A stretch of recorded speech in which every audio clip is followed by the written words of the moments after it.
Hi, Alicia. I really enjoyed your story, The Gray School. I think you have a great beginning of a short story or even almost like a chapter book. It's really good.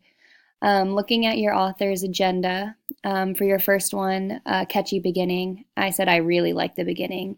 Any reader who's been to a new school before knows this feeling. You could also add internal thoughts as well if you wanted it to be a little longer, but overall, it was very catchy.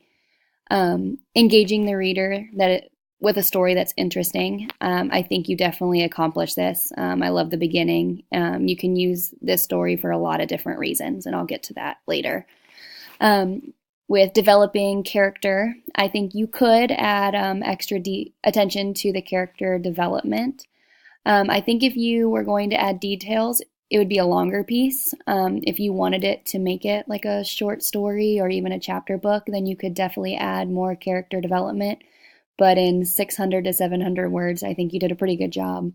The grammar and internal dialogue, there were a few grammar errors, but I'm also pretty bad at internal dialogue. That's something I need to work on, so I might not be the best at helping you with that one. Keeping the readers interested, focusing on words and transitions.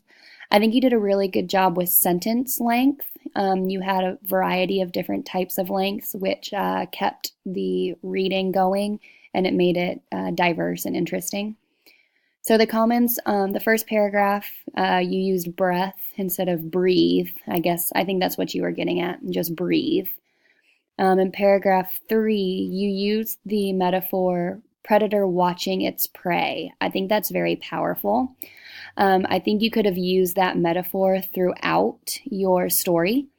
Most readers can relate to having a teacher that's watching and waiting for them to step out of line. My question for you was, how could you include more details to strengthen the metaphor throughout your short story? That might different paragraph, the next one.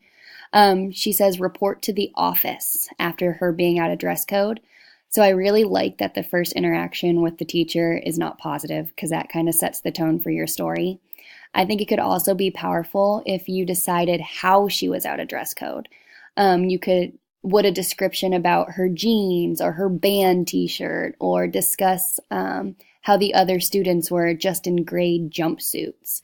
Could that create a more powerful paragraph and more imagery with that? And I think kids could relate to her different type of clothing. The next one, you talked about no posters, no color, no signs at all. This was a school for children. Prison. This feels like prison. I really like the use of sentence variety because in my head, I stop like that. Prison.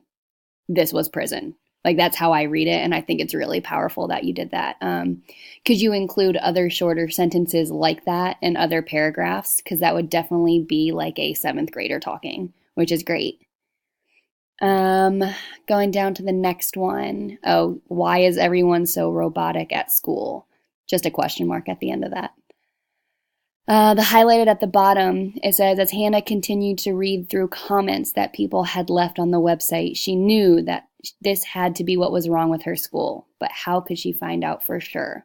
So I really like how your story ends on a cliffhanger. I taught middle school students for 3 years, and a lot of them would have loved this story. Could you also use this in your classroom and have students write the next part of the story? That would be awesome for a writer's workshop assignment. So I really liked how you kind of kept the reader at the edge of the seat. So overall, like I said, this story is fantastic. You really did a good job with your author's agenda. And just some of those comments, I hope, help you revise and edit some of it. So hope you appreciated it. Thanks. Bye.